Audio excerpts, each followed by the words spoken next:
이제 문장의 이해란 단어를 하는데, 이제, 왜냐하면 영어 독해는요, 우리가 지난번에 해석했죠. 해석, 이해, 설명의 3단계 돼요. 이게 3단계로 돼 있어요. 굳이 나눠서 공부하자면, 나눠서 공부하는 게 좋아요. 근데, 1단계 우리가 이 교수 영문 독해, 기초 영문 독해 해석의 10단계 할 때, 해석의 목표가 뭐였어요? 무슨 말이지? 라고 질문했었죠. 그 무슨 말이지? 하고 자꾸 생각해 보는 거죠. 뜻을. 왜 그랬어요? 이해하려는 거예요. 그 이해가 잘 되면 어떻게 할 수 있어요? 그걸 자기 거로 내가 설명할 수 있어요. 설명이 뭐였어요? 이 새로운 문장을 영작했잖아. 말하거나 쓸 수 있었잖아. 문장 구조를 이용해서 말하거나 쓸 수 있게 된 거예요. 그게 뭐예요? 그게 설명이에요. 그래서 보통 이게 시험 문제예요. 시험 문제 뭐 하는지 알아요? 해석 시험을 안 봐요. 해석이 아니에요. 시험은. 해석은 한다고 치고 이해했느냐, 설명할 수 있느냐. 이게 시험 문제예요. 이게 공부의 단계라고. 그러니까 그러면 우선은 이해를 먼저 외워야겠죠? 이해를 먼저 공부할 거예요. 지금 한꺼번에 했었지만. 그래서 처음에 내가 한꺼번에 이 해석과 이해와 설명이 한꺼번에 하는 단계를 한꺼번에 보여준 거예요. 느끼게 해준 거예요. 근데 어려운 거는 이게 구분이 되겠죠? 그래서 우선 이해를 먼저 해야 되는데 무슨 말인지 이해를 하려고 생각하려면 이 길이 두 가지가 있어요. 하나가 아니에요. 왜냐하면 문장의 종류가 두 가지라, 구문의 종류가 두 가지라서 그래요. 영어 예문 1과 2가 있는데 특징적인 영어 예문. 하나는 감정적인 거고 감정적인 문장이 있어요. 또 하나는 논리적인 구문이 있어요. 이 두 개는 이해하는 방식이 달라요. 이해하는 두 가지 길이 있어요. 그래서 그 두 가지를 구별해서 공부를 할 거예요. 예를 들면 여기 눈으로 보시면 he pulled the blanket over his shoulders and then over 지금 잘 몰라도 괜찮아요. over his back and legs and he slept face down on the newspaper with his arms out straight and the palms of his hands up. 이거는 논리적인 문장이 아니라 감정적인 문장이에요. 2번 보세요. 논리적인 문장이에요. In spite of the great advance of European culture, there is no reason to think that the African Negro or the Eskimo is less intelligent than dwellers in more temperate lands. The Eskimo remains uncivilized because 왜냐하면 일어나죠. 그죠? He lacks the materials for making tools without which civilized life is impossible. 이렇게 쓴 거는 논리적인 문장이에요. 우선 이거는 해석은 나중에 천천히 해드릴 거고 해석과 이해 설명은 우선 보시면 예문 1의 구문은 감정적인 거죠.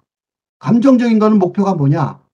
이해하려면 소설과 영화의 한 장면을 보면 돼요. 그 상상하면 되죠. 아, 이런 장면이 딱 떠오르면 돼요. 이러면 이해한 거예요. 이게 이해한 거예요. 그러니까 일본을 보면서 일본의 감정적인 문제 내가 좀 읽어줬는데 나는 영어 좀 해. 그런 사람들은 아, 이런 장면이네 하고 장면이 딱 떠올랐으면 영어 어느 정도 하시는 거예요. 이거 좀 전에 뭐 읽었어요? 아씨, 이런 사람들은 이제 해야 되는 거죠. 그러니까 지금까지 배운 게 해석의 차원이라면 지금부터 설명하는 건 이해의 차원인 거죠. 그죠? 그러니까 영어 1, 이거를 읽으면서 요거를 어떻게 해야 되냐면 감정적인 문장이니까, 감정적인 구문이니까, 그지? 문장들로 연결된 구문이죠. 문장이 하나가 아니니까 어떤 장면인지 이해하도록 노력해야 되는 거죠. 그러니까 영화 배우가 된 것처럼 연기도 해볼 수 있는 거죠. 그죠? 그 장면 한번 연기해봐. 그러면 이걸 제대로 이해한 사람은 그렇게 한번 표주를 취해봐. 그럼 취할 수 있어요. 그럼 이해한 거예요. 안 거죠. 이는 논리적인 구문이에요. 논리적인 구문은 이건 서양 사고의 이 논리적인 구문을 어려워하는 학생들이 많아요. 왜냐? 우리가 아닌 서양 사고의 바탕을 두는 그러니까 이 논리학은 서양식 사고방식이죠. 학교에서 어려워하는 이유, 수학도 어려워하는 이유, 과학이나 수학을 어려워하는 것하고 비슷한 이유로 이것도 어려워요. 왜 그랬냐면 서양 사고의 바탕을 두는 논리적인 구문이라서 그래요. 이거는 정반대되는 두 가지 개념이 있어요. 이 안에 무조건. 그게 상정돼요. 그래서 논리적인 구문을 보면 제목이 먼저 있어요. 제목. 제목 보고 무엇에 관한지 이해한 다음에 이 제목에 대해서 글 쓴 사람의 주장이 있고 반대하는 주장이 있어요. 이런 식으로 보는 거죠. 이게 논리적인 구문이에요. 그러니까 오늘은 이 부분에서는 이 틀만 보여드리는 건데, 그러니까 해석의 차원을 넘어서 이해가 되면 그럼 어디로 가요? 설명의 차원에서 이해한 내용을 요약하며 자기 의견을 말할 수 있는 거죠. 이게 왜 중요하냐면, 요 설명의 차원이 왜 중요하냐면, 공부를 지금 속타는 사람들, 끝까지 말해주세요. 그런 사람이 있을 것 같아서. 영문 독해를 할 때 목표가 뭔지 아세요? 목표? 목표? 누군가에게 설명해 줄 수 있는지. 아, 조금 전에 이거 무슨 소리야? 그러니까 요걸 읽었어요. 요거를 두 개를. 이 순간에 어떤 학생이 아, 그건 내가 뭔 소리인지 가르쳐 줄 수 있어. 라고 설명할 수 있으면 그런 자신감이 생기면 그러면 독해를 제대로 한 거예요. 그러니까 남한테 물어볼 거 없어요. 내가 설명해 줄 수 있겠다. 요약해 줄 수 있겠다.